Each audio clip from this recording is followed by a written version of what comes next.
स्वागत है आपका हमारे YouTube channel GK with me में। जैसा कि आपको पता है हमने हरियाणा जीके की सीरीज शुरू की है, तो आज की क्लास में हम पढ़ना शुरू करेंगे हमारे नेक्स्ट जिले के बारे में। जैसा कि आपको पता है कल की क्लास में हमने रेवाड़ी जिले के बारे में पढ़ लिया था। आज की जो हमारी क्लास रहेगी वो रहेगी यमुनानगर जिले के बारे में। मैंने आपको बताया था कि हमने जो KRPY के 4 जिले हैं उनमें से 3 जिले के बारे में पूरा कंप्लीट पढ़ लिया। आज का जो जिला रहेगा वो हमारा किसके बारे में रहेगा? यमुनानगर के बारे में। जैसा कि आपको पता है KRPY ये क्या थी? हमारी एक ट्रिक थी जिसके थ्रू हमने क्या याद किया था कि जो आपके 1 नवंबर 1989 यानी कि 1 नवंबर 1989 को जितने भी हरियाणा के 4 जिले जो थे वो अस्तित्व में आए थे, वो किस ट्रिक के साथ में हमने याद कर लिए थे? KRPY के साथ में। ठीक है, 1 नवंबर 1989। ठीक है, तो इसमें से K हमारा क्या था? कैथल था, है ना? आप सभी को पता होगा क्योंकि हमने इसके बारे में बहुत बार पढ़ लिया है। आर से जो हमने कल पढ़ा था, क्या था? आर से जिसके बारे में हमने कल पढ़ा था वो रेवाड़ी था। पी से पानीपत, पानीपत हमने सबसे पहले पढ़ लिया था। और आज की जो हमारी क्लास है वो हमारी यमुनानगर जिले की है। ठीक है, तो यमुनानगर का जो नाम है वो यमुनानगर क्यों रखा गया, इसके पीछे क्या मान्यता थी, है ना? तो इन सब के बारे में हम आज की क्लास में पढ़ लेते हैं। जो आपका यमुनानगर जिला है इसे किस किस नाम से जाना जाता है? ये आपकी क्या है? पेपर सिटी है। यहाँ पर बहुत पुरानी क्या है? पेपर की मील है, इसलिए इसे पेपर सिटी के नाम से भी जाना जाता है। और यहाँ पर सबसे बड़ी और फेमस बात यह है कि यहाँ से किसकी एंट्री होती है हमारे यहाँ, जिस प्रकार से मैं आपको मैप के थ्रू थोड़ा सा समझा देती हूँ कि जिस तरीके से ये क्या है आपका यमुनानगर जिला है ना, और ऊपर की तरफ यहाँ इसके साथ में अंबाला टच होता है ना? अंबाला के साथ में यहाँ इसके साथ कुरुक्षेत्र टच है, और नीचे यहाँ क्या है? इसके साथ में करनाल है। ठीक है, और किस किस के साथ में सीमा साझा करता है? ये इधर तो ये यूपी के साथ में सीमा बनाता है और ऊपर की तरफ ये हिमाचल प्रदेश के साथ सीमा बनाता है। तो हमारे हरियाणा का एक ऐसा जिला यमुनानगर जो 2 राज्यों के साथ में क्या करता है? सीमा साझा करता है। ठीक है, एक तो यमुनानगर के साथ में सीमा साझा करेगा और एक किसके साथ में सीमा साझा कर रहा है? ये आपके यूपी के साथ। और इसमें इसका नाम जो यमुनानगर है वो क्यों रखा गया है, इसके पीछे क्या कारण रहे? यहाँ से आप सभी को पता है जो यमुना नदी है ना? मैंने आपको नदियों का जो टॉपिक कराया था उसमें पूरा एक्सप्लेनेशन के साथ में पढ़ाया है ना? आप मेरी प्लेलिस्ट में जाकर भी अगर आपको वो क्लास देखनी है तो देख सकते हैं। तो ये जो यमुनानगर है यहाँ पर हरियाणा में यहाँ क्या है? कलेसर है। क्या है यहाँ? कलेसर। और कलेसर से ही किसकी एंट्री होती है? यमुना नदी की। कि किसकी एंट्री है यहाँ पर? यमुना नदी की। तो यमुना नदी की यहाँ से एंट्री होने की वजह से इसका नाम क्या रख दिया गया? यमुनानगर रख दिया गया। या आप इस तरीके से भी कह सकते हैं कि जो यमुना नदी है इसके किनारे बसे होने की वजह से हम यमुना को किस नाम से जानते हैं? यमुनानगर के नाम से जानते हैं। ठीक है, तो इसीलिए जो आपका यमुनानगर है वो फेमस है। और यहाँ पर क्या है? पुरानी पेपर की क्या है? मील भी है। पहले जो यमुनानगर है मतलब इसका जो पुराना नाम था वो क्या था, अब इसका नेम क्या है? जैसे आपने बहुत सारे हमारे हरियाणा के जिले देखे होंगे जिनके नेम जो है वो आज चेंज हो गए हैं, या कुछ ऐसे कस्बे हैं जिसके नाम क्या हो गए हैं? चेंज हो गए हैं। जैसे अमीन गांव है, सुना होगा आपने अमीन गांव जो महाभारत कालीन गांव था, उसका नाम क्या कर दिया गया? अभिमन्युपुर कर दिया गया है ना? खिजराबाद का नाम प्रतापगढ़ कर दिया गया। तो इस तरीके से बहुत सारे हमारे एरिया हैं जिनके नाम क्या कर दिए गए? बाद में चेंज किए गए, है ना? तो इसी प्रकार जो हमारा यमुनानगर है उसका नाम पहले क्या था? अब्दुल्लापुर। क्या नाम था यमुनानगर का? अब्दुल्लापुर, है ना? तो आपको ये कैसा नाम लग रहा है? मतलब मुस्लिम टाइप का नेम लग रहा है। और ये क्या था? मतलब उस समय हमारे यहाँ मुगलों का राज था, है ना? तो इसी प्रकार हमने, क्योंकि हमारे यहाँ से फिर मुगल अंग्रेज ये सब चले गए तो हमने इनको हमारे अकॉर्डिंग बना लिया, तभी इसे अब्दुल्लापुर का नाम बदलकर हमने क्या रख दिया? यमुनानगर। यहाँ पर अब्दुल्लापुर में क्या था? यहाँ पर एक बहुत पुरानी लकड़ी की मार्केट थी। किसकी मार्केट थी? लकड़ी मार्केट। कहाँ पर? अब्दुल्लापुर में। उस लकड़ी की मार्केट को हम क्या कहते हैं? Timber market. टिम्बर का मतलब क्या होता है? लकड़ी होता है ना? तो इसी वजह से इससे क्या, इसका नाम क्या था? अब्दुल्लापुर था। और अब्दुल्लापुर में क्या थी? बहुत पुरानी लकड़ी की मार्केट थी या फिर टिम्बर मार्केट थी, है ना? एग्जाम में कई बार पूछ भी लेता है कि बताइए हरियाणा की सबसे पुरानी टिम्बर मार्केट कहाँ पर है? तो ये कहाँ थी? आपके अब्दुल्लापुर में। जैसे आज हम किसके नाम से जानते हैं? यमुनानगर के नाम से जानते हैं। जैसे जिस प्रकार आपके सबसे पुरानी देसी घी की मंडी उकलाना मंडी है ना? उसी प्रकार जो आपकी सबसे पुरानी लकड़ी की मार्केट है वो क्या है? यमुनानगर है। यमुनानगर बहुत सारी चीजों के प्रोडक्शन में भी नंबर 1 पर है। और यमुनानगर की एक खास बात मैं आपको बताती हूँ, जिस प्रकार आपके जो सबसे ज्यादा वन है ना वो कहाँ पर है? पंचकुला में है ना? वनों का परसेंटेज भी कहाँ पर ज्यादा है? पंचकुला में। और वन है भी सबसे ज्यादा कहाँ पर? ये भी कहाँ है? पंचकुला में है ना? मतलब तो दोनों नंबर में कौन आगे आता? आपका पंचकुला नंबर 1 पर है। परंतु अगर ऐसा पूछे कि जो सबसे अधिक सघन वन है कि घने, डेंस, सबसे अधिक डेंस जो वन है वो कहाँ पर पाए जाते हैं। तो सबसे अधिक डेंस वन में अगर नाम पूछेगा तो आप क्या टिक करेंगे, यमुनानगर, है ना। वैसे तो आपको क्या टिक करना है, अगर वनों का परसेंटेज पूछता है, वनों की अधिकता पूछता है, तो आप क्या टिक करते हैं, पंचकुला टिक करते हैं। पर अगर यही क्वेश्चन चेंज कर देता है, वो ऐसे पूछता है कि बताइए सबसे अधिक सघन वन हरियाणा के कौन से जिले में है, तो आप क्या टिक करते हैं, यमुनानगर, है ना। तो सबसे अधिक सघन वन या फिर डेंस कह सकते हैं, इंग्लिश में हम क्या कहते हैं इसे, डेंस। तो सबसे अधिक सघन और डेंस वन कहाँ देखने को मिलेंगे, आपको यमुनानगर में देखने को मिलेंगे, ठीक है। आई होप ये पॉइंट्स जो है वो आपको समझ में आ गए होंगे। एक खास बात और भी यमुनानगर की है कि यमुनानगर में क्या है, हमारे हरियाणा का चेरापूंजी है ना। क्योंकि आपके इंडिया में सबसे ज्यादा बारिश कहाँ है, चेरापूंजी या मोनसीराम लगा लीजिए, पहले चेरापूंजी था, मोनसीराम है, मोनसीराम में सबसे ज्यादा बारिश होती है। और हम हमारे हरियाणा का जो चेरापूंजी है वो किसे कहते हैं, वो कहाँ मिलता है आपको, यमुनानगर में। तो यमुनानगर में ही क्या है, हरियाणा का चेरापूंजी है, जिसका नाम है छछरौली। क्या है, छछरौली। छछरौली आपके 1857 की क्रांति के समय में रियासत भी गई थी। और आज हम छछरौली को किस नाम से जानते हैं, हरियाणा का चेरापूंजी। ऐसा माना जाता है कि यहाँ पर हरियाणा की सबसे अधिक बारिश होती है। तो हरियाणा का चेरापूंजी, तो हरियाणा का चेरापूंजी कौन सा, आपका छछरौली है। तो छछरौली हमारा कहाँ है, यमुनानगर में है। तो अगर आपसे आपके एग्जाम में यमुनानगर आ जाए और छछरौली ना आए, तो आप क्या टिक करेंगे, यमुनानगर को टिक करेंगे। वैसे आपके छछरौली को क्या कहा जाता है, हरियाणा का चेरापूंजी कहा जाता है, ठीक है। आई होप ये सभी पॉइंट्स हैं वो आपको समझ में आ गए होंगे। इसके बाद में यहाँ पर इसका एरिया कितना है, जनसंख्या घनत्व, साक्षरता दर, यहाँ पर कौन से ऐसे पर्यटन के स्थान हैं, उन सब के बारे में लिख देती हूँ ताकि आपको उसमें से कोई पॉइंट छूट ना जाए, है ना। उन सब के बारे में हम एक बार पढ़ लेते हैं, ठीक है। और मैं आपको एक बात बता दूं कि जो हमारी नेक्स्ट क्लास रहेगी वो रहेगी हरियाणा करंट अफेयर के बारे में। और पूरा का पूरा मंथ का करंट अफेयर जो होगा वो आपको देखने को मिलेगा। कल या परसों तक वो जो क्लास है वो मैं मतलब बनाकर रेडी कर दूंगी ताकि आपको एग्जाम के टाइम में दिक्कत ना आए। और जितना भी मैंने पीछे वाला करंट अफेयर नहीं कराया है वो सभी मैं आपको पूरा कंप्लीट करा दूंगी, ठीक है।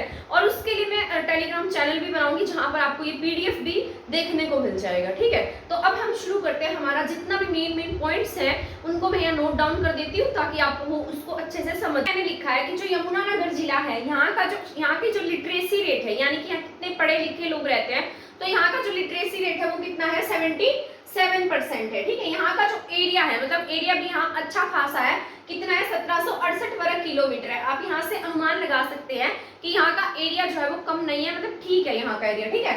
तो वैसे टोटल हमारा 44,212 है और उसमें से 1768 वर्ग किलोमीटर का एरिया किसमें आता है, आपके यमुनानगर में आता है। इसके बाद जो इसकी स्थापना है वो आप सभी को पता है कि RPY से हमने इसको बहुत बार याद किया हुआ है, तो इसको भूलने का कोई भी पॉइंट नहीं है, ठीक है। तो KRPY से हमने इन 4 जिलों को याद किया। तो इसकी स्थापना 1 नवंबर 1989 को हुई है। इसका मुख्यालय कहाँ पर है, यमुनानगर में है। आपका अब सिर्फ एक ही 22 जिलों में से सिर्फ एक ऐसा जिला है जिसका मुख्यालय उसकी मतलब डिस्ट्रिक्ट में ना होकर कहीं और है। वो कौन सा जिला, आपका महेंद्रगढ़। महेंद्रगढ़ का जो हेडक्वार्टर है, यानी कि जो उसके एडमिनिस्ट्रेटिव वाले या प्रशासनिक कार्य जो होते हैं, यानी कि उनका जो मुख्यालय है वो कहाँ होता है, सबका मुख्यालय उनकी डिस्ट्रिक्ट में होता है। लेकिन महेंद्रगढ़ एक ऐसा जिला है जिसका मुख्यालय महेंद्रगढ़ में ना होकर कहां पर है, नारनौल में है। पहले मेवात भी ऐसा जिला था जिसका जो हेडक्वार्टर है वो मेवात में ना होकर कहां पर था, नूह में था। लेकिन अब क्या किया हमारी हरियाणा गवर्नमेंट ने, जो मेवात जिला है उसका नाम बदलकर क्या कर दिया, नूह कर दिया, है ना। तो उसका हेडक्वार्टर कहाँ हो गया, नूह में हो गया। पर आपका सिर्फ एक ऐसा जिला महेंद्रगढ़ बचा है जिसका मतलब हेडक्वार्टर महेंद्रगढ़ में ना होकर कहां पर है, नारनौल में है। महेंद्रगढ़ के बारे में भी मैंने वीडियो बना रखी है। तो इसका मुख्यालय कहां पर है, यमुनानगर में है। इसके बाद तहसीलें इसकी कौन सी इंपॉर्टेंट है, एक क्या है यहाँ पर जगाधरी है, फिर है छछरौली, बिलासपुर, रादौर और खिजराबाद, ठीक है। तो ये सभी क्या इसकी तहसीलें हैं जो बहुत इंपॉर्टेंट है। जगाधरी से हमारे एक MLA बने हुए हैं ना, तो ये आपका इंपॉर्टेंट है, इसके बारे में मैं आपको आगे बताऊंगी। और क्या है छछरौली के बारे में मैंने आपको बताया था कि ये क्या है, हरियाणा का इसको क्या कहा जाता है, चीरापूंजी कहा जाता है। इसके बाद है बिलासपुर में क्या है, पेपर मिल है, जिसकी वजह से हम इसे किस नाम से जानते हैं, यमुनानगर को पेपर सिटी के नाम से जानते हैं। तो यहाँ पर बिल्ट बनाई गई है, बल्लारपुर जो लिमिटेड कंपनी है ना, जो पेपर बनाने का काम करती है। फिर है रादौर, क्या है यहाँ पर, रादौर। इसके बाद है खिजराबाद इसलिए इंपॉर्टेंट है क्योंकि अभी थोड़े टाइम पहले ही हमारी जो हरियाणा गवर्नमेंट है उसने क्या किया था, इसका नाम चेंज कर दिया था और खिजराबाद का नाम बदलकर क्या रख दिया गया, प्रतापगढ़ रख दिया गया। ठीक है, तो इसका नाम क्या है आज? प्रतापगढ़। इसे हम आज प्रतापगढ़ के नाम से जानते हैं। इसके बाद जो इसकी उप तहसीलें हैं वो कौन सी सढौरा। सढौरा इसलिए इंपॉर्टेंट है क्योंकि मैंने आपको बताया था कि हमारे हरियाणा में 17 क्या है SC reserve seat of MLA है ना, मेंबर ऑफ लेजिस्लेटिव असेंबली, जो हमारे यहाँ से विधानसभा के मेंबर बनते हैं, उनमें से 17 सीट क्या हमारी आरक्षित है और उसमें से यमुनानगर की आरक्षित सीट कौन सी है? सढौरा है। ठीक है, इसके बाद मुस्तफाबाद। मुस्तफाबाद का नाम अभी बदलकर हरियाणा सरकार ने क्या कर दिया है? सरस्वती नगर कर दिया। ठीक है, तो मुस्तफाबाद को हम किस नाम से जानते हैं? सरस्वती नगर के नाम से जानते हैं। फिर है इसकी इसमें जो उप तहसील है वो कौन सी है? खिजराबाद है। ठीक है, तो आपको ये याद रखना है, खिजराबाद वही है जिसका नाम बदलकर अभी हरियाणा सरकार ने क्या किया है? प्रतापगढ़ किया है। ठीक है, तो एक बार इसको नोट, इसकी जनसंख्या कितनी है? 12 लाख प्लस है। यहाँ पर कितनी जनसंख्या है? 12 लाख प्लस लोग रहते हैं, मतलब बहुत अधिक पॉपुलेशन यहाँ की नहीं है। आपने पॉपुलेशन कैसे याद की हुई है? मैंने आपको याद भी कराई थी है ना, जिस तरीके से FHBG फरीदाबाद, हिसार, भिवानी और FHBG भिवानी, फिर उसके बाद गुरुग्राम। तो इस प्रकार से क्या है इसकी जनसंख्या है, जो सबसे अधिक जनसंख्या वो फरीदाबाद की। तो इसका मतलब यहाँ पर बहुत अधिक लोग नहीं रहते हैं। जनसंख्या घनत्व कितना है इसका? 687 है। ठीक है, जनसंख्या घनत्व भी ठीक है, मतलब बहुत ज्यादा कंजस्टेड लोग यहाँ पर नहीं रहते। इसके बाद है लिंगानुपात। लिंगानुपात कितना है? 877 है, बहुत ज्यादा नहीं है, मतलब ठीक ठीक है। ठीक है, तो 877 क्या यहाँ का लिंगानुपात है। तो आई होप ये सभी पॉइंट्स जो है वो आपको समझ में आ गए होंगे। तो सबसे पहले क्या लिखा था मैंने? एरिया लिखा था। एरिया कितना है? 1768 वर्ग किलोमीटर है, जो 44,212 में से है। इसके बाद इसकी स्थापना के बारे में लिखा। इसकी स्थापना 1 नवंबर 1989 को हुई है। मुख्यालय कहाँ पर है इसका? यमुनानगर में है। तहसीलों में कौन सी तहसील आती है? जगाधरी, छछरौली, बिलासपुर, रादौर, खिजराबाद और प्रतापगढ़। इसके बाद है उप तहसील। उप तहसील में सढौरा, मुस्तफाबाद और क्या है? खिजराबाद। खिजराबाद वही जिसका नाम अभी हरियाणा सरकार ने बदलकर प्रतापगढ़ कर दिया। मुस्तफाबाद को आज हम सरस्वती नगर के नाम से जानते हैं। आई होप ये सभी पॉइंट्स जो है वो आपको समझ में आ गई होंगी। ठीक है, इसके बाद हम पढ़ लेते हैं यहाँ पे कौन से धार्मिक स्थल है या पर्यटन स्थल है, यहाँ की फेमस पर्सनैलिटी कौन सी है, उन सब के बारे में भी हम पढ़ लेते हैं एक बार। ठीक है, और यहाँ से कौन सी 1857 की क्रांति किसमें? रियासतें रही थी और इसका नेतृत्व किसके द्वारा किया गया? हम पढ़ते हैं यहाँ के जो प्रमुख स्थल है उन सब के बारे में। जैसे यहाँ पर क्या फेमस है? एक है बूढ़िया का रंग महल। किस नाम से जानते हैं इसे? बूढ़िया का रंग महल। अब ये बूढ़िया का जो रंग महल है वो किसने बनवाया था, क्यों बनवाया गया था और इसे बूढ़िया का रंग महल क्यों कहा जाता है? ठीक है, जो बूढ़िया का रंग महल है ये यमुनानगर से मतलब थोड़ी सी किलोमीटर की दूरी है, 4-5 किलोमीटर की दूरी पर एक स्थान है जिसे क्या कहा जाता है? बूढ़िया कहते हैं। क्या कहते हैं? बूढ़िया। ठीक है, इस बूढ़िया नामक स्थान की वजह से इसका नाम क्या पड़ गया? बूढ़िया का रंग महल। और ये किसके द्वारा बनवाया गया था? जो अकबर के टाइम में हुए थे ना बीरबल, है ना, तो बीरबल के द्वारा ही इसका निर्माण कराया गया था। ऐसा कहा जाता है कि जो बीरबल हैं वो हमारे हरियाणा में आया करते थे और ये क्या करते थे, मतलब यहाँ पर बहुत दिन तक ठहरा करते थे। तो इस वजह से अगर कोई इंसान आएगा और उसके रहने के लिए हमें मतलब उसे जगह की जरूरत भी होगी, तो ऐसी मान्यताएं हैं कि जो बीरबल है वो हमारे यमुनानगर में आते थे, तो इन्हें रेस्ट करने की जगह की जरूरत होती थी। तो इन्होंने क्या किया, यहाँ पर मतलब दूर जंगलों में, यमुनानगर से दूर कहाँ पर? जंगलों में एक रंग महल का निर्माण करवाया और उस रंग महल का नाम क्या दिया गया? बूढ़िया का रंग महल, है ना। तो मतलब एक प्रकार के रहने का स्थान था जिसे किसने बनवाया? बीरबल ने बनवाया था। और बीरबल दूर से आते थे इसलिए उन्हें रेस्ट करने की जरूरत होती थी, तो आराम के लिए बनवाया था। ठीक है, मतलब आराम करने के लिए बनवाया। तो इसे आज हम किस नाम से जानते हैं? बूढ़िया के रंग महल के रूप में जानते हैं। ठीक है, किसके द्वारा बनवाया गया था? बीरबल के द्वारा। कहां पर है? यमुनानगर से थोड़े से किलोमीटर की दूरी पर बूढ़िया नामक जगह पर है, जिसे आज हम क्या कहते हैं? बूढ़िया का रंग महल, है ना। तो ये हमारा कहां पर है? यमुनानगर में। इसके बाद में है चनेटी स्तूप। चनेटी स्तूप के बारे में तो आप सभी ने पढ़ा होगा, एक प्रकार का लोहे का स्तंभ लगा लीजिए। क्या है वो? चनेटी स्तूप। चनेटी स्तूप के बारे में हमें कहां से पता लगता है ना? स्तूप, चनेटी का जो स्तूप है, वैसे तो स्तूप किसके काल में बनने शुरू हुए थे? अशोक के समय में, क्योंकि वो बौद्ध धर्म को बहुत अधिक मानता था और तभी से उसने जो स्तूप है उनको बनवाना शुरू किया। ऐसी मान्यताएं हैं कि उसने 84,000 से ज्यादा क्या बनवाए थे? स्तूप बनवाए थे। ठीक है, तो इसने क्या किया? जो चनेटी का स्तूप है वो इस प्रकार से एक लोहे का स्तंभ लगा लीजिए और उस पर क्या होता था? लोहे का। तो इसके बारे में जो हमें जानकारी है वो किससे मिलती है? हमारे यहाँ पर कौन आया था हर्षवर्धन के समय में? हेनसांग। कौन आया था? एक हेनसांग आया था, जो कहां से था? मतलब कहते हैं हेनसांग कहते हैं, जो चीनी यात्री था। ठीक है, हेनसांग क्या था? चीनी यात्री। तो ये घूमता घूमता आया और हर्षवर्धन के दरबार में तो ये रहता ही था, है ना। तो इसने क्या किया, मतलब ये वैसे घूमता रहता था हरियाणा में, तो ये यमुनानगर के करके चनेटी स्तूप के पास गया और इसने कुछ किताबें भी लिखी है, तो इसके किताबों के साक्ष्य के रूप में हमें चनेटी स्तूप के बारे में पता लगता है कि यहाँ पर क्या था, हमारे हरियाणा के यमुनानगर में चनेटी स्तूप था। तो हर्षवर्धन के समय कौन था, हेनसांग के जो डॉक्यूमेंट्स लगा लीजिए, पत्तर लगा लीजिए, लेटर लगा लो या फिर बुक लगा लो, तो उनसे क्या पता लगता है कि हमारे हरियाणा के यमुनानगर में क्या था, चनेटी स्तूप था। कहाँ पर है, यमुना नदी के पास में सुद्ध नामक स्थान पर है। कहाँ पर है, सुद्ध नामक स्थान पर। तो बाद में तो वैसे इसको यहाँ से उखाड़ दिया गया था और इसको उखाड़ कर कहाँ ले गए, दिल्ली में ले गए। ठीक है, तो आज अगर पूछा जाए कि आज का जो प्रेजेंट का चनेटी स्तूप है वो कहाँ पर है, तो आप क्या टिक करेंगे, दिल्ली में है, क्योंकि एग्जाम वाला अगर ऐसा क्वेश्चन पूछ रहा है तो वो आपसे मतलब दिल्ली को टिक कराने के लिए पूछ रहा है। ठीक है, वैसे आपका हरियाणा का चनेटी स्तूप कहाँ है, वो आपके यमुनानगर में है। ठीक है, तो ये किसके द्वारा, मतलब ये कहाँ पर है, हर्षवर्धन की पुस्तक में इसका वर्णन मिलता है। हेनसांग की पुस्तक में वर्णन मिलता है। हेनसांग जो हर्षवर्धन के दरबार में आया था, चीनी यात्री था, घूमता फिरता रहता था, है ना, जगह जगह पर देखता रहता था, पुस्तकें भी लिखी थी इसने। तो इसने शुद्ध का वर्णन क्या है, किसका वर्णन क्या है, शुद्ध का। हेनसांग की पुस्तक का नाम क्या था, सीयूकी। क्या नाम था, सीयूकी। तो उसी पुस्तक से हमें क्या पता लगता है, चनेटी स्तूप के बारे में पता लगता है। ये कहाँ पर था, यमुनानगर में शुद्ध नामक स्थान पर। ठीक है, तो हर्षवर्धन से रिलेटेड है। बाद में इसे कौन यहाँ से मतलब उखड़वा कर दिल्ली में ले गया, फिरोज शाह तुगलक ले गया। ठीक है, इसके बाद में है यमुनानगर में है गुरुद्वारा, जिसे आज हम किस नाम से जानते हैं, गुरुद्वारा कपाल मोचन। किस नाम से जाना जाता है, गुरुद्वारा कपाल मोचन। गुरुद्वारा कपाल मोचन जो है ये कहाँ पर है, ये आपका यमुनानगर के बिलासपुर में है। कहाँ है ये, यमुनानगर के बिलासपुर में। ठीक है, ये इसीलिए फेमस है क्योंकि यहाँ पर कौन आए थे, गुरु गोविंद सिंह जी आए थे। और जिस प्रकार से क्या मतलब जो गुरु होते हैं, जिस प्रकार हमारे हरियाणा में, जिस प्रकार हमारे इंडिया में 10 गुरु हुए थे, सिखों के 10 गुरु थे, तो उनमें से बहुत सारे जो सिख गुरु थे वो कहाँ आए, हमारे हरियाणा में आए थे। जिस प्रकार से लाखन माजरा में आए, रोहतक में आए, है ना, अंबाला में आए। तो जैसे अलग अलग गुरुद्वारे भी बने हुए उनके नाम पर, जैसे गुरुद्वारा नीम साहिब है ना। तो इसी प्रकार से गुरुद्वारा कपाल मोचन है जो कहाँ पर है, बिलासपुर यमुनानगर में है। और ये क्यों बनाया गया, क्योंकि ऐसी मान्यताएं है कि यहाँ पर जो गुरु गोविंद सिंह जी थे वो 52 दिन तक रुके थे। कितने दिन तक रुके, 52 दिन तक, है ना।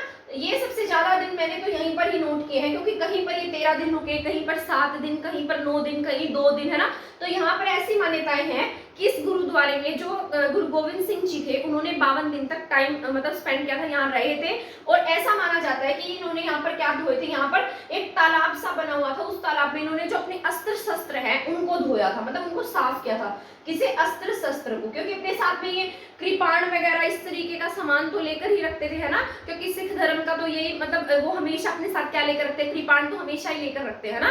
तो इस प्रकार से और भी अलग अस्त्र शस्त्र थे जो इन्होंने क्या किए, इस तालाब में धोए थे। ठीक है, तो इसकी पवित्रता आज भी मानी जाती है। तो गुरुद्वारा कपाल मोचन कहाँ पर है, यमुनानगर में है। गुरु गोविंद सिंह जी यहाँ पर 52 दिन तक ठहरे और यहाँ इस पानी, इसके तालाब में इन्होंने क्या किया, अस्त्र शस्त्रों को धोया था।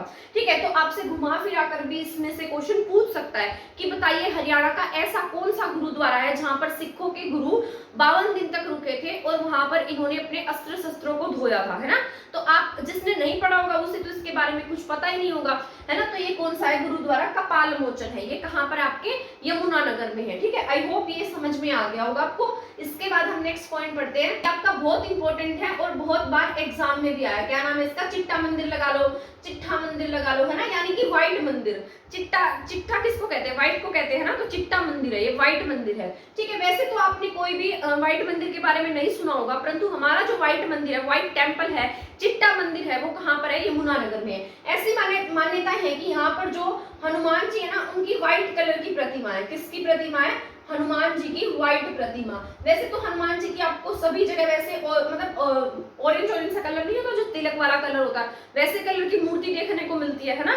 परंतु यहाँ पर हनुमान जी की व्हाइट कलर की क्या लगी हुई है, प्रतिमा है। ठीक है, व्हाइट कलर की प्रतिमा, सफेद प्रतिमा है। और ये सफेद प्रतिमा क्यों लगी हुई है, तो इसके पीछे भी कुछ लॉजिक है, इसी वजह से यहाँ पर हनुमान जी की सफेद कलर की प्रतिमा लगा रखी। ठीक है, ऐसे माना जाता है कि जो ये स्थान है, चिट्टा मंदिर वाला स्थान है, इसमें जो मंदिर है, ये जो चिट्टा मंदिर है, इसकी जो स्थापना है 70 वर्ष पहले हुई थी। कब हुई, 70 वर्ष पहले। और यहाँ पर इस स्थान पर जो महाभारत काल का जो वर्णन हमें देखने को मिलता है, तो उस समय से ही इस स्थान की जो इंपॉर्टेंस है वो बहुत अधिक थी। ऐसा माना जाता है कि यहाँ पर पांडवों और कौरवों का युद्ध हुआ था। ठीक है, पांडव और कौरवों ने क्या की थी, यहाँ पर लड़ाई की थी। और लड़ते हुए कौरवों में से मतलब लड़ते हुए कौरवों को जो युधिष्ठिर जो है उन्हें जो हनुमान जी है उनकी व्हाइट कलर की प्रतिमा दिखाई दी, है ना। तो इसी वजह से यहाँ पर क्या बना दिया गया, हनुमान जी का व्हाइट टेम्पल बना दिया गया, यानी कि उनकी जो व्हाइट कलर की प्रतिमा है वो यहाँ स्थापित कर दी गई। तो इस मंदिर की जो स्थापना है वो कब की गई, 70 साल पहले की गई। तो इसका मतलब बहुत अधिक पुराना मंदिर है, और इसकी जितना पुराना मंदिर होता है उसकी मान्यता क्या हो जाती है,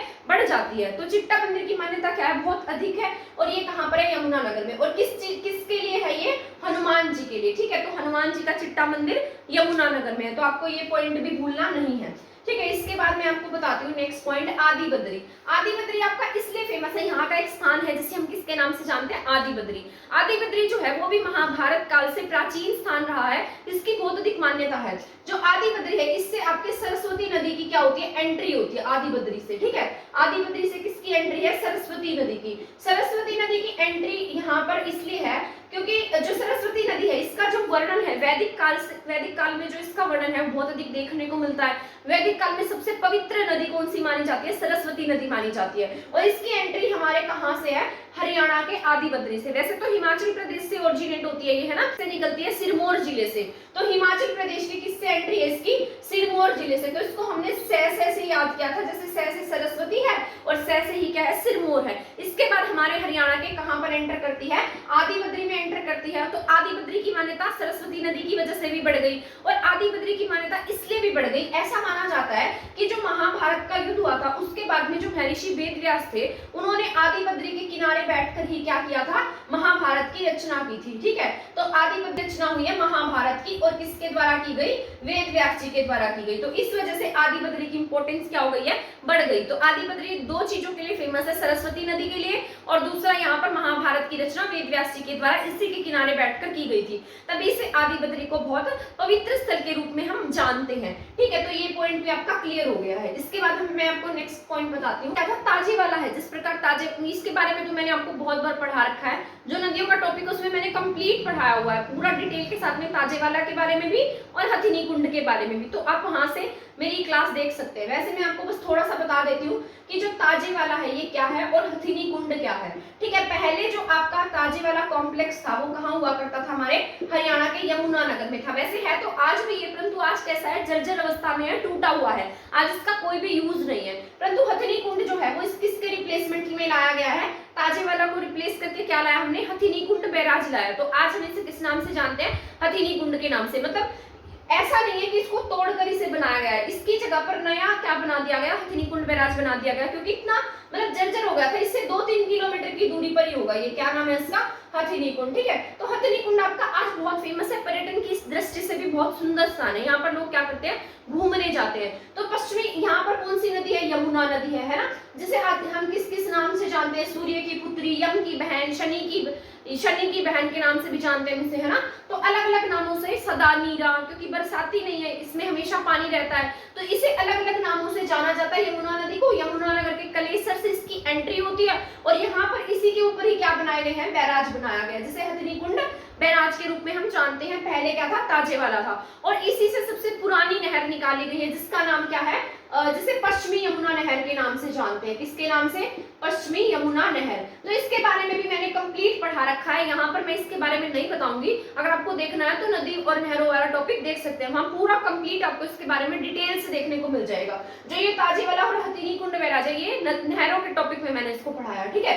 तो ताजेवाला और हथिनी कुंड ये दोनों कहाँ है, यमुना नदी पर बनाए गए हैं, ठीक है। इसकी रिप्लेसमेंट में क्या बनाया गया, हथिनी कुंड बैराज बनाया गया था। और यहाँ पर क्या है, यमुना नदी है, यहाँ पर सदा पानी रहता है इसमें, इसकी वजह से इसे सदा नीरा कह देते हैं, यम की बहन कह देते हैं, सूर्य की पुत्री कह देते हैं। तो अलग अलग नामों से हम यमुना नदी को जानते हैं, ठीक है। और यहाँ पर क्या है, कलेसर वन्य जीव अभ्यारण्य, और क्या है यहाँ पर, Kalesar wild life sanctuary, Kalesar वन्य जीव अभ्यारण्य। और एक राष्ट्रीय उद्यान है, क्या है, राष्ट्रीय उद्यान, यानी कि कलेसर नेशनल पार्क। क्या नाम है इसका, कलेसर नेशनल पार्क, ठीक है। तो दो क्या बने हुए हैं यहाँ पर अलग अलग, एक वन्य जीव अभ्यारण्य है और एक क्या है, नेशनल पार्क है। तो जो कलेसर वन्य जीव अभ्यारण्य इस प्रकार से बनाए गए हैं, जिस प्रकार से आप देखिए यहाँ पर ये रोड है बीच में, ठीक है। तो इसके एक साइड में क्या है, ये मतलब जंगल ही जंगल है, बहुत सारी मतलब जो आपको पेड़ पौधे देखने को मिलेंगे एक तरीके से।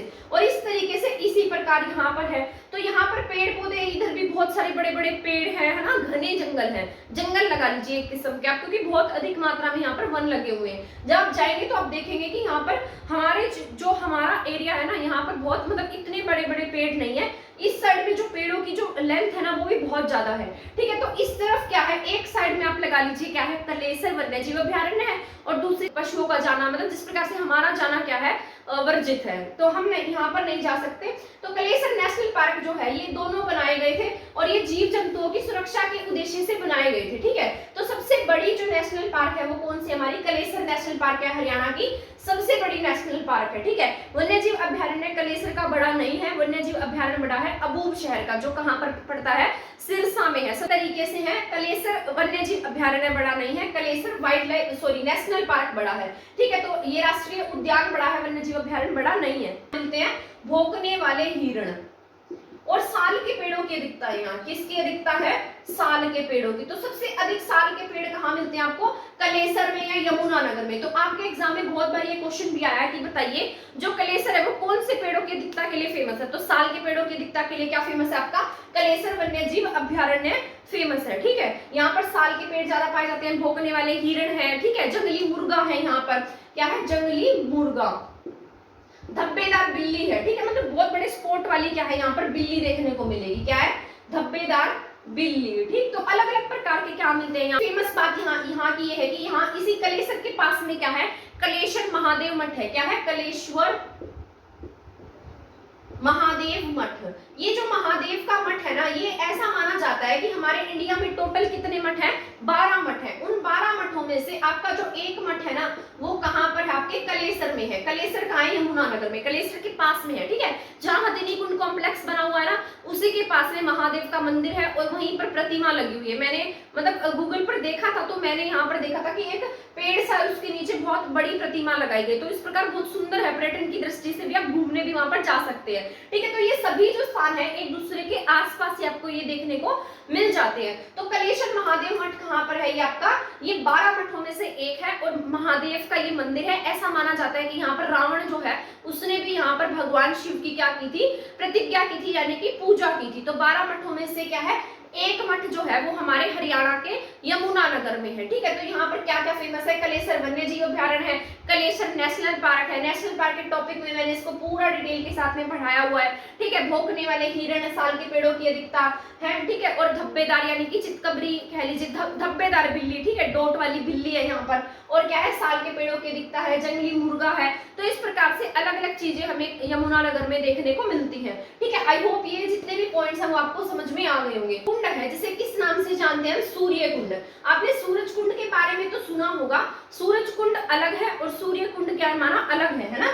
तो सूरज कुंड के बारे में तो सभी बच्चे जानते हैं, क्योंकि सूरज कुंड का मेला भी लगता है हर साल, है ना, और बहुत सारे स्टूडेंट्स इसको देखने भी जाते हैं। स्कूल के टीचर्स भी बच्चों को ये दिखाने के लिए ले जाते हैं ना, कुछ बच्चे अपने इंटरेस्ट के लिए चले जाते हैं। और यहाँ पर क्या होता है, बहुत सारे लोग अलग अलग मतलब अलग अलग कंट्रीज से आते हैं, तो अलग अलग कंट्रीज में पार्टिसिपेट करते हैं, अपना सामान रखा गया होता है। तो ये सूरज कुंड जो मेला है वो बहुत इंटरनेशनल स्तर का मेला है, ठीक है। परंतु जो सूर्य कुंड है ना, ये क्या है, एक तरीके का कुंड बना हुआ है। कुंड मतलब क्या होता है, सरोवर, जहां पर क्या हो, पानी हो।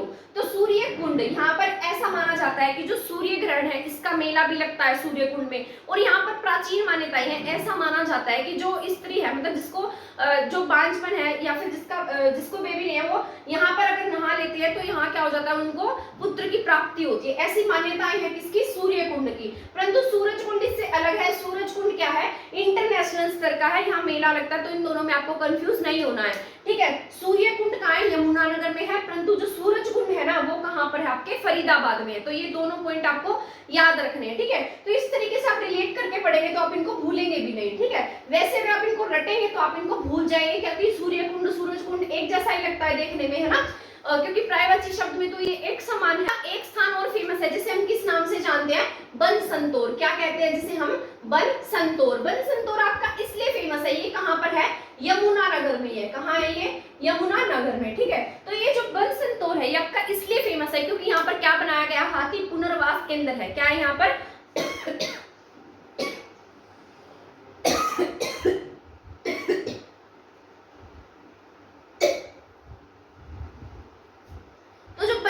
संतूर है, बनसंतूर आपका किस लिए फेमस है, क्योंकि यहाँ पर क्या बनाया गया है, हाथी पुनर्वास केंद्र। क्या है, हाथी पुनर्वास, यानी कि हाथियों को स्थान देने के लिए यहाँ क्या बनाया गया है, एक केंद्र बनाया गया है। ठीक है, तो जो हाथी पुनर्वास केंद्र है वो कहाँ है, आपके यमुनानगर में है। और यहाँ पर हाथियों का संरक्षण किया जाता है, यानी कि इनकी देखभाल की जाती है। इनके जैसे बहुत बड़े बड़े एरिया हैं जहाँ पानी का तालाब है, जहाँ ये रहते हैं, खाने का इन्हें गन्ने वगैरह ये सब चीजें भरपूर मात्रा में मिलती है। ठीक है, तो इसलिए जो बसंत और यमुनानगर है वहाँ किसका पुनर्वास केंद्र है, हाथी पुनर्वास केंद्र बनाया गया है। ठीक है, गन्ने की अधिकता कहाँ पर है, यमुनानगर में जो गन्ना है ना वो सबसे अधिक प्रोडक्शन होता है किसका, गन्ने का। तो हमने इसको इस तरीके से याद किया हुआ है, जो हाथी होता है ना उसको गन्ना खाना बहुत अधिक पसंद है। ठीक है, और इसीलिए हमने जो पुनर्वास केंद्र है वो कहाँ बना दिया, बनसंत और यमुनानगर में बना दिया। ठीक है, वैसे और ये किसके लिए फेमस है, गन्ने के लिए यमुनानगर बहुत अधिक फेमस है। गन्ने से क्या बनती है, आपकी चीनी बनती है, तो उसका प्रोडक्शन भी होता है। तो यमुनानगर किसके लिए फेमस है, गन्ने के प्रोडक्शन के लिए फेमस है। ऐसा माना जाता है कि यहाँ पर हरियाणा का सबसे अधिक गन्ना जो है वो प्रोड्यूस होता है। और यहीं पर क्या बनाया गया है, बनसंतोर जो हाथी पुनर्वास सेंटर है वो कहाँ पर है, यमुनानगर में ही है। ठीक है, आई होप ये पॉइंट आपको समझ में आ गए होंगे। इसके बाद जो नेक्स्ट पॉइंट है वो भी हम पढ़ लेते हैं। लिखा है दीपिका ठाकुर, है ना। दीपिका ठाकुर आपकी बहुत इंपॉर्टेंट है और ये कौन से जिले से बिलोंग करती है, यमुनानगर से। ठीक है, क्योंकि अब हम क्या पढ़ रहे हैं, यमुनानगर की जो फेमस पर्सनैलिटी रही हैं, जिनका कुछ ना कुछ नाम है, तो उन सब के बारे में भी हम जान लेते हैं। तो दीपिका ठाकुर कहाँ से है, यमुनानगर जिले से है। और ये क्या रह चुकी है, इसे हम किस लिए पढ़ रहे हैं, भारतीय जो हॉकी टीम है ना उसकी क्या रह चुकी है, कैप्टन रह चुकी है। वैसे आपने देखा होगा कि हमारे यहाँ पर जब ओलंपिक्स गेम हुए थे तो उसमें जो हॉकी की टीम थी उसमें हमारे हरियाणा की सबसे अधिक खिलाड़ी थी, है ना। टोटल खिलाड़ियों में से सबसे ज्यादा खिलाड़ी कहाँ से थी, हरियाणा से थी। ममता खरब के बारे में भी आपने सुना होगा, जो क्या है, गोल्डन गर्ल के नाम से जानी जाती है। और उसी प्रकार से कौन है, दीपिका ठाकुर है, जो यमुनानगर जिले की और क्या रह चुकी है, भारतीय हॉकी टीम की कैप्टन रह चुके हैं। तो इसलिए हमारा इनके बारे में जानना जरूरी है। इसके बाद मैंने लिखा है सुनील दत्त। सुनील दत्त भी कहाँ से, यमुनानगर से। वैसे बेसिकली यमुनानगर के नहीं थे, जब हमारा भारत और पाकिस्तान एक था तो ये हमारे मतलब पाकिस्तान के इलाके में रहते थे। तो पर जब इसका जो विभाजन हुआ, हमारे हरियाणा का हमारे जो इंडिया का विभाजन हुआ, तब ये क्या हुआ, मतलब ये पाकिस्तान को छोड़कर कहाँ पर आकर रहने लगे, यमुनानगर में रहने लगे। तभी से ये हम इनकी जो मतलब बेसिकली हम इन्हें कहाँ से मानते हैं, यमुनानगर से मानते हैं। अब आप पूछेंगे कि सुनील दत्त कौन है, जो फिल्म इंडस्ट्री में जो संजय दत्त है उनके पिता कौन है, सुनील दत्त है, जो कहाँ से बिलोंग करते हैं, हरियाणा के यमुनानगर से बिलोंग करते हैं। ठीक है, तो सुनील दत्त के बारे में अगर क्वेश्चन आता है तो आप क्या टिक करेंगे, यमुनानगर टिक करेंगे। इनके बारे में बहुत बार एग्जाम में पूछा भी गया। इसके बाद मैंने लिखा है वेद गांधी। वेद गांधी भी आपके बहुत बहुत बहुत इंपॉर्टेंट है एग्जाम के पॉइंट ऑफ व्यू से। ये कहाँ से बिलोंग करते हैं, यमुनानगर से बिलोंग करते हैं। वेद गांधी इसलिए इंपॉर्टेंट है क्योंकि ये जो फिल्मी जगत है यानी कि बॉलीवुड है उससे जुड़े हुए हैं, और इन्हें दादा साहब फाल्के अवार्ड से भी क्या किया गया है, सम्मानित किया गया है। तो किससे रिलेटेड है ये, दादा साहब फाल्के अवार्ड से। दादा साहब फाल्के अवार्ड जो है वो क्या दिया जाता है, मतलब लाइफ में सिर्फ एक ही बार मिलता है। अगर किसी इंसान को मिल रहा है, जिस तरीके से भारत रत्न है, भारत रत्न एक ही बार दिया जाता है। हम अगर मान लो किसी इंसान को मिलना है तो सिर्फ एक ही बार मिलेगा उसे लाइफ टाइम में। उसी प्रकार जो आपका दादा साहब फाल्के अवार्ड है, ये फिल्मी जगत का सबसे बड़ा अवार्ड माना जाता है और ये सिर्फ लाइफ में एक ही बार दिया जाता है। इससे पिछली बार अमिताभ बच्चन जी को ये अवार्ड मिला था। और ये वेद गांधी जो हमारे हरियाणा से बिलोंग करते हैं, इन्हें क्या मिल चुका है, दादा साहब फाल्के अवार्ड भी मिल चुका है। दादा साहब फाल्के अवार्ड मिला बहुत ही बड़ी और सम्मान की बात होती है। इसके बाद मैंने लिखा है कंवरपाल गुर्जर। ये भी कहाँ से बिलोंग करते हैं, यमुनानगर से, और कहाँ से है, जगाधरी से है। ठीक है, ये हमारे क्या है, हरियाणा के शिक्षा मंत्री भी हैं। शिक्षा मंत्री होने के साथ साथ वन मंत्री है, ठीक है, सांस्कृतिक मंत्रालय मंत्री भी यही है। तो ये कहाँ से बिलोंग करते हैं, जगाधरी यमुनानगर से। इसके बाद मैंने लिखा है शोभा सिंह। शोभा सिंह ये 1857 की जब हमारे यहाँ पर क्रांति हुई थी तब हमारी क्या थी, यहाँ पर अलग अलग रियासतें थी। जिन रियासतों ने क्या काम किया था, अंग्रेजों से लड़ने का काम किया था और उनसे लड़ाई करने के लिए इन्होंने क्या बनाई थी, रियासतें बनाई थी। और इन रियासतों में मतलब एक लीडर होता था जो क्या करता था, अंग्रेजों से सामना करता था। ठीक है, तो उन रियासतों में छछरौली से कौन थे, शोभा सिंह थे। कौन थे, शोभा सिंह। तो 1857 की क्रांति में का नेतृत्व छछरौली से किसने किया है, शोभा सिंह ने किया है। ठीक है, आई होप ये सभी आपको समझ में आ गया होगा। दीपिका ठाकुर जो भारतीय हॉकी टीम की क्या रह चुकी हैं, कैप्टन रह चुकी हैं, यमुनानगर से हैं। इसके बाद सुनील दत्त हैं जो संजय दत्त के पिताजी हैं, ये कहाँ से हैं, यमुनानगर से हैं। ये भी भारत की जो हमारे हरियाणा की राजनीति है उसमें बहुत अधिक एक्टिव थे। ये युवा खेल मंत्री भी रहे, है ना। तो ये मतलब मतलब ये राजनीति में भी एक्टिव रहे थे, ठीक है। इसके बाद इनके बेटे जो बॉलीवुड में एक्टिव रहे। इसके बाद वेद गांधी जिन्हें दादा साहब फाल्के अवार्ड से सम्मानित किया जा चुका है, यमुनानगर से बिलोंग करते हैं। कंवर पाल गुर्जर जगाधरी से है, जो हमारे हरियाणा के शिक्षा मंत्री हैं। इसके बाद शोभा सिंह है, जो 1857 की क्रांति में जिन्होंने बढ़ चढ़कर भाग लिया था, ठीक है। आई होप ये सभी पॉइंट्स आपको समझ में आ गए होंगे। इसके बाद जितने भी मेन पॉइंट्स जो रह गए हैं उनके बारे में भी मैं यहाँ पर लिख देती हूँ, ताकि आपका कोई भी पॉइंट जो है वो एग्जाम के पॉइंट ऑफ व्यू से रह ना जाए, ठीक है। तो उसके बारे में भी हम पढ़ लेते हैं। ब्रास सिटी मतलब पीतल नगरी। तो पीतल नगरी किसे कहा जाता है? हरियाणा की जो जो यमुनानगर है, यमुनानगर का जो छोटा सा एरिया है ना, जगाधरी, जगाधरी को किस नाम से जानते हैं? हम छोटी पीतल नगरी के नाम से जानते हैं, ठीक है। तो ये क्या है? छोटी पीतल नगरी है। वैसे आपकी पीतल नगरी कौन सी है? रेवाड़ी है, जिसके बारे में मैंने कल आपको पढ़ाया था, ठीक है। तो वैसे पीतल नगरी, छोटी पीतल नगरी पूछेगा तो कौन सी फेमस है? जगाधरी की फेमस है। इसके बाद में छछरौली का जो पुराना नाम है, छछरौली क्या थी? यहाँ से रियासत थी जिसका नेतृत्व जोधा सिंह और शोभा सिंह ने किया था, है ना। तो इसका जो पुराना नाम था वो क्या था? सख्त शेरावली। ये एक बार एग्जाम में आया था, इसलिए मैं आपको बता रही हूँ कि इसका नाम क्या है? सख्त शेरावली है। इसके बाद में ये इंपॉर्टेंट है बहुत आपका, बारूद बनाने के जो बक्से होते हैं ना, वो सबसे अधिक कहाँ बनाए जाते हैं? आपके हरियाणा के यमुनानगर में बनते हैं, जिसमें बारूद और गोला भरकर लेकर जाते हैं, जो बक्से होते हैं, है ना। वैसे जो सबसे अधिक कंबल है, जो सैनिकों के कंबल है, 75% पूरे इंडिया के कंबल कहाँ बनते हैं? हरियाणा के पानीपत में बनते हैं। परंतु अगर बारूद, गोला बारूद रखने के बक्से की बात की जाए तो वो कहाँ बनते हैं? आपके हरियाणा के यमुनानगर में है। और वो टोटल कितना है? 60 to 70% यहाँ पर ये जो बक्से हैं वो बनते हैं। इसके बाद हरियाणा डिस्टिलरी जो है उसकी कंपनी जो है उसकी स्थापना कब हुई थी? 1969 में हुई थी। इसके बाद है कलसिया रियासत। कलसिया रियासत जो है बहुत फेमस है। ये इसलिए फेमस है क्योंकि जब आपके यहाँ पर 1857 की क्रांति हुई थी तो उस समय में मतलब ये इंपॉर्टेंट रही थी। क्यों इंपॉर्टेंट थी? क्योंकि इसकी जो राजधानी थी वो क्या है? छछरौली है, और छछरौली क्या थी? रियासत थी। और कलसिया भी क्या थी? रियासत थी। ऐसा माना जाता है कि जो ये रियासत है, जो अंग्रेज है, ये अंग्रेजों के अधीन थी, परंतु अंग्रेजों ने बाद में इसको इनाम में दे दिया था। किसे दिया था इनाम में? राजा रणजीत सिंह को। एक सरदार हुए थे जिनका नाम क्या था? सरदार रणजीत सिंह। तो उन्हें क्या दे दिया इन्होंने? इसे इनाम में दे दिया। इसे और एक नाम से और जाना जाता है, जिसे क्या कहते हैं? रानी की खिड़की, ठीक है। तो अगर आपसे पूछ ले रानी की खिड़की कौन से जिले में है, तो आप इसको नहीं बता पाएंगे, है ना। तो ये कहाँ पर है? वैसे यमुनानगर में है। जिस बच्चे ने नहीं पढ़ा होगा तो उसे इसके बारे में पता ही नहीं लगेगा। तो ये कहाँ है? यमुनानगर में। इसके बाद में है बल्लारपुर पेपर मिल। यहाँ पर किसकी स्थापना की गई है? जो पेपर मिल है, जिसे किस नाम से जानते हैं?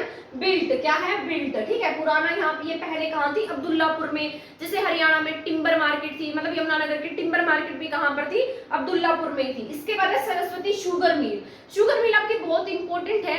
जब हमारा देश आजाद नहीं हुआ था, यानी कि इंडिया और पाकिस्तान एक थे, तब उस समय में बहुत सारी यहाँ पर अलग अलग तरीके की क्या थी? शुगर मिल थी, ठीक है। और इन्हीं की शुगर मिल थी। परंतु जब हमारे जो देश का विभाजन हो गया तो बहुत सारी शुगर मिल कहाँ चली गई? पाकिस्तान में चली गई। और हमारे हरियाणा में इसकी केवल एक ही शुगर मिल बची, जिसे हम किसके नाम से जानते हैं? सरस्वती शुगर मिल के नाम से। और ये कब बनी है? 1933 में बनी है। तो आप यहाँ से अंदाजा लगा सकते हैं कि जो ये शुगर मिल है ये 1947 से पहले बनी है, यानी कि आजादी से पहले बनी है। तो सरस्वती शुगर मिल कहाँ है आपकी?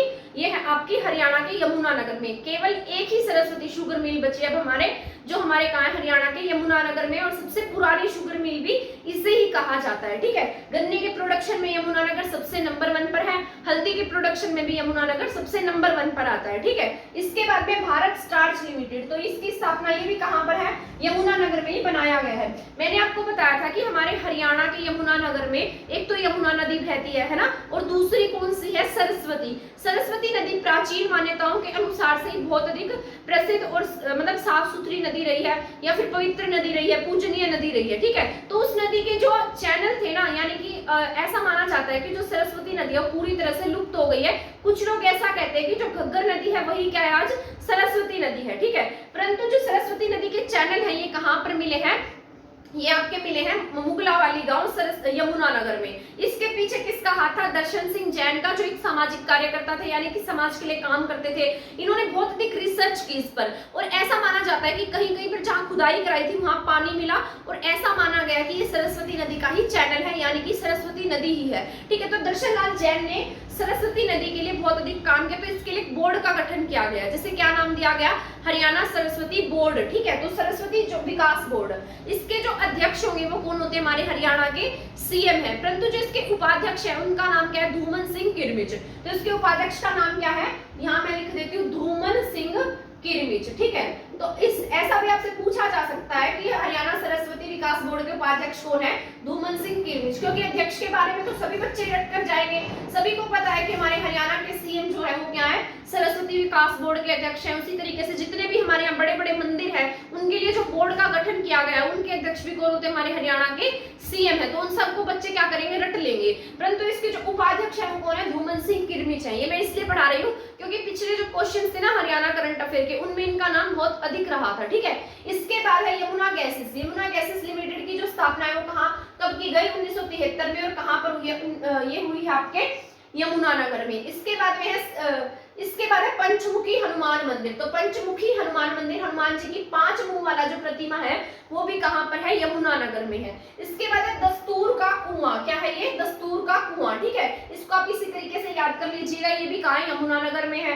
लकड़हारा मंदिर यमुनानगर में है। नर नारायण गुफा भी कहाँ है, आपके यमुनानगर में है। ठीक है, आई होप ये सभी पॉइंट्स आपको समझ में आ गए होंगे। इसके बाद मैंने सबसे ऊपर लिखा है ताऊ देवी लाल हर्बल पार्क। ठीक है, ये एक बार एग्जाम में आया था, ग्रुप डी एग्जाम में क्वेश्चन आया हुआ था, बताइए ताऊ देवीलाल हर्बल पार्क कहाँ पर है। ठीक है, और ये कहाँ है आपका, इसको हर्बल वाटिका के रूप में भी हम जानते हैं। तो ये यमुनानगर में 110 एकड़ में ये बना हुआ है। ठीक है, परंतु अगर ऐसा पूछा जाए कि ताऊ देवीलाल स्टेडियम कहाँ है, तब आपको यमुनानगर टिक नहीं करना है, वो आपका पंचकुला में है। ठीक है, आपको याद होगा कि आपके जो खेलो इंडिया यूथ गेम्स हुए हैं वो यहीं पर हुए हैं। ठीक है, तो ताऊ देवीलाल स्टेडियम कहाँ है, पंचकुला में है। परंतु जो हर्बल वाटिका है वो कहाँ पर है, वो है आपके यमुनानगर में। ठीक है, आई होप ये सभी के सभी जो पॉइंट्स हैं वो आपको समझ में आ गए होंगे। ब्रास सिटी क्या है, हमारी यमुनानगर की जगाधरी, छोटी पीतल नगरी। छछरौली का पुराना नाम था सत सेरावली। बारूद का 70% प्रोडक्शन यहाँ पर होता है, बक्से बनाए जाते हैं यहाँ पर। छछरौली रियासत थी, इसकी सतकलसिया रियासत जो छछरौली इसकी राजधानी रही। रानी की खिड़की भी से कहा जाता है। बल्लारपुर पेपर मिल है यहाँ। सरस्वती शुगर मिल है, 1933 में बनी सबसे पुरानी शुगर मिल है। ठीक है, ये गन्ने के प्रोडक्शन में नंबर 1 है, हल्दी के प्रोडक्शन में नंबर 1 है। ठीक, और यहाँ पर भारत स्टार्च लिमिटेड, हरियाणा सरस्वती विकास बोर्ड का गठन किया गया है। लकड़हारा मंदिर, नर नारायण गुफा। ठीक है, पंचमुखी हनुमान मंदिर। पंचमुखी हनुमान मंदिर तो हमारा यमुनानगर में है, परंतु अगर पंचवटी आ जाए तो पंचवटी आप कहाँ टिक करेंगे, पलवल में। तो इसमें आपको कंफ्यूज नहीं होना है। ठीक है, धूमन सिंह किरमिच क्या है, इसके विकास बोर्ड के मेंबर है, सॉरी उपाध्यक्ष है। Yamuna gases limited 1973, Haryana distillery 1976, ताऊ देवीलाल स्टेडियम यमुनानगर में। ठीक है, जितने भी पॉइंट्स थे यमुनानगर से रिलेटेड वो सभी मैंने आपको पढ़ा दिए हैं। आई होप आपको मेरी ये क्लास पसंद आई होगी। अगर आपको मेरी क्लास पसंद आई है तो प्लीज मेरे चैनल को सब्सक्राइब करना और मेरी वीडियो को शेयर करना ना भूलें। नेक्स्ट क्लास जो रहेगी वो हमारी नेक्स्ट जिले के बारे में रहेगी या इंडियन पॉलिटिक्स के बारे में रहेगी। ठीक है, क्योंकि इंडियन पॉलिटिक्स की जो क्लास है वो लिए काफी टाइम हो गया है, तो या तो उस टॉपिक के बारे में रहेगी या रहेगी हरियाणा के किसी जिले के बारे में। और एक क्लास इसके बाद जो नेक्स्ट क्लास होगी वो हरियाणा करंट अफेयर की रहेगी। ठीक है, तो आई होप आपको ये मेरी क्लास पसंद आई होगी। थैंक यू, धन्यवाद।